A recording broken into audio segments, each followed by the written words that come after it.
Good morning to all of you. How are you all? Okay. Today I am going to start chapter 4 of class 3. Open page number 30. Chapter का heading है आपका insect. क्या है? Insect मतलब कीड़ा. कीड़े जो सब होते हैं जैसे कि हमारा ग्रास हॉपर हो या आंट हो और बी, कॉकरोच, मस्क्यूटो, ये सब, इन सब के बारे में हम इस चैप्टर में पढ़ेंगे. ओके. तो बच्चों देखो यहाँ पे कुछ पिक्चर दिया गया है इंसेक्ट का. तो मैं यहाँ पे कुछ कर दी हूँ, बाकी जो सब है तो आपको करना पड़ेगा. यहाँ पे ऑप्शन है तो यहाँ से भी देख के आप कर सकते हो. ओके. अब हम जाएंगे नेक्स्ट पेज नंबर 41. अब हम चैप्टर शुरू करेंगे. Okay, let's start. Common insects. Insects are small animals that are present almost everywhere. They form the largest group of animals living on the earth. Mosquitoes, houseflies, cockroaches and ants are the most common insects seen inside our house.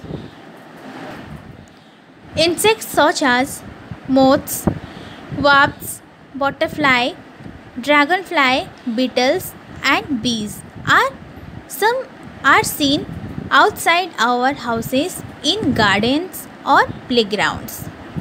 Insects differ in their shape, color, size, etc.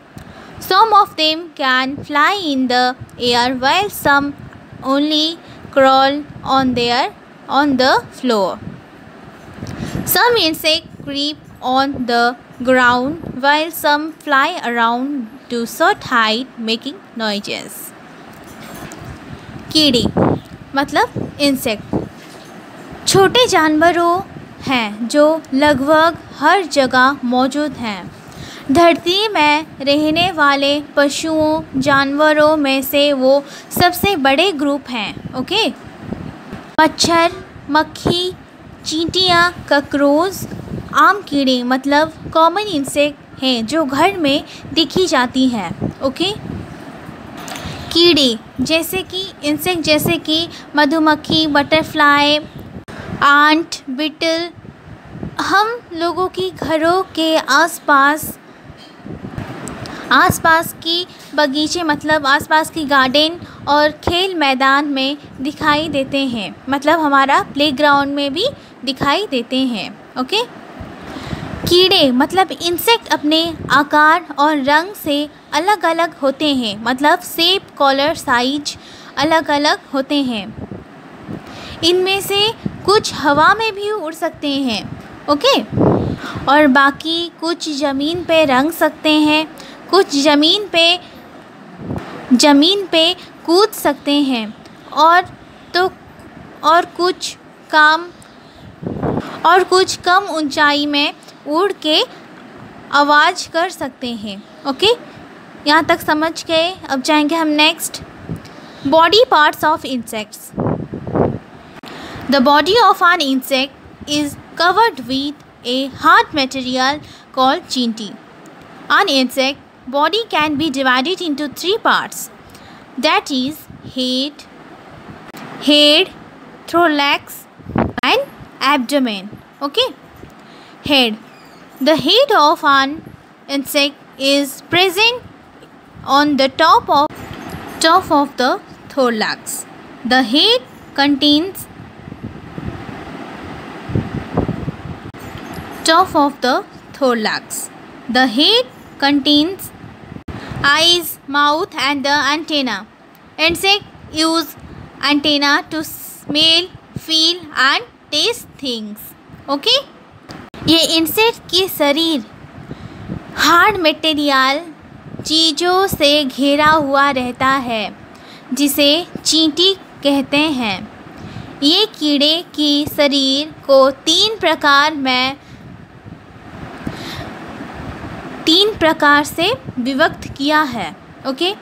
मस्तक, मतलब जो हमारा head और जो है हमारा body, thorax और हमारा स्टोमाट हमारा क्या बोलते हैं हम उसे?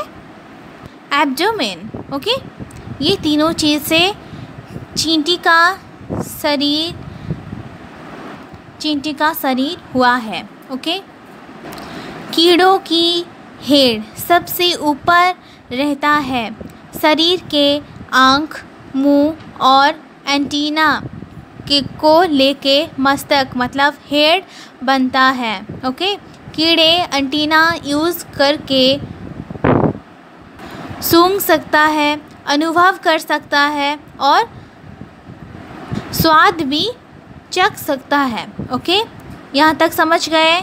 अब जाएंगे हम next page number 42। Thorax, the middle part of the body of an insect is called the thorax. All insects have 6 legs, 3 on each side of the body. These legs are attached to the thorax. In some insects, the wings are also attached to the thorax. The insects have small holes in the thorax, those which they breathe. These are called spiracles. Abdomen. The abdomen is the last part of an insect's body. It is usually the largest part of the body. Insects such as bees have stringer on their abdomen. Okay. thorax मतलब क्या है? हमारा जो chest part है उसका। Okay, कीड़े की बीच वाला भाग को थोरैक्स बोलते हैं। ओके, ये 6 पेयर 3 एवरी साइड में शरीर में होता है। ओके, कुछ कीड़ों के पंख भी शरीर को जुड़ के रहता है। यही कीड़े की शरीर में छोटे छोटे छीदर होते हैं, मतलब होल्स, जिसे वो क्या करते हैं? निश्वास प्रश्वास लेते हैं। ओके, एब्डोमेन क्या है? उसका जो स्टोमाट पार्ट है। ओके, स्टोमाट सबसे आखिर भाग मतलब लास्ट भाग होता है। ये सबसे बड़ा भाग होता है कीड़ों का। ओके, मधुमक्खी के पेट मतलब स्टोमाट में उनका सूंड होता है। ओके, तो बच्चों यहाँ तक अच्छे से समझ गए। अब जाएंगे हम next check point.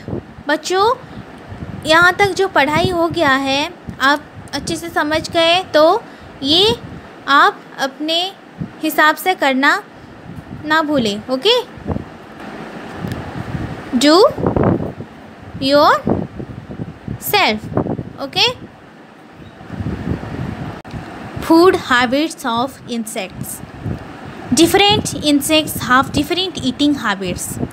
Insects such as butterflies and bees feed primarily on flowers, nectar. Grasshopper eats leaves and mosquitoes feed on the blood of animals, including humans. Insects like dragonflies feed on mosquitoes. Ladybugs or beetles feed on other insects that damage plants. Cockroaches and flies feed on dirty. They carry germs with them and spread disease. Some insects feed on seeds like wheat, pulses and rice. They spoil the food grains. Termites eat roots of plants and they also feed on wood. अलग अलग कीड़ों की अलग अलग खाना के आवश्यक होता है। बटरफ्लाई और मधुमक्खी फूलों से जूस पीते हैं। ओके, ग्रासहॉपर पत्ता खाते हैं और मच्छर जानवरों के खून चूसते हैं और लोगों को भी, ओके, लोगों का भी वो खून चूसते हैं। ओके, ड्रैगन फ्लाइज मच्छर खाते हैं और कुछ दूसरे कीड़ों की खाते हैं जो कि पेड़ पौधे खराब करते हैं। मक्खी मेले खाते हैं, वो अपने साथ जॉर्म्स लेके चलते हैं और बीमारी फैलाते हैं। ओके, यहाँ तक समझ गए। अब जाएंगे हम नेक्स्ट पेज। कुछ कीड़े, कुछ इंसेक्ट्स सीड जैसे कि हमारा वीट, गेहूँ दाना और पल्सेस, दाल और चावल खाते हैं, वो खाद्य को खराब कर देते हैं। कुछ कीड़े हैं जो रूट्स खाते हैं और लकड़ी खाते हैं। ओके, यहाँ तक समझ गए। चेक पॉइंट, तो बच्चों ये भी आप खुद करोगे। Useful and harmful insects. Many insects around us are useful to us in many ways. Honeybees suck nectar from plants and make honey. An insect called silkworm gives us silk. The silk is used to make clothes. However, all the insects are not useful. Some insects are known to cause harm to us. Grasshoppers destroy the crops. Mosquitoes spread disease such as dengue and malaria. Flies spread disease like diarrhea, cholera and typhoid. सब कीड़े उपयोगी नहीं होते हैं। Okay, मधुमक्खियों पौधों से अमरूद चूसते हैं और शहद बनाते हैं। रेशम कीट नामक कीड़े हमें रेशम देते हैं। ओके, जो सिल्कवर्म होते हैं ना, रेशम कीट नामक कीड़े, ओके, सिल्क देते हैं हमें। ओके, कुछ हैं जो हमें हानि पहुंचाते हैं। ग्रासहॉपर खेती खराब करते हैं। मच्छर बीमारी फैलाते हैं जैसे कि डेंगू, कलेरा, टाइफॉइड जैसे बीमारी फैलाते हैं। ओके, तो बच्चों यहाँ तक अच्छे से समझ गए। चेक पॉइंट, तो बच्चों ये भी आप खुद करोगे। तो पेज नंबर 43, तो ये चैप्टर हमारा कंप्लीट हो गया है। पेज नंबर 43 भी कंप्लीट हो गया है। तो पेज नंबर 42 में एक चेक पॉइंट है, तो ये खुद आप करोगे। पेज 43 में 2 चेक पॉइंट है, तो ये दोनों आप करना है आपको। तो हमारा ये चैप्टर कंप्लीट हो गया है। तो आज के लिए इतना ही। Thank you.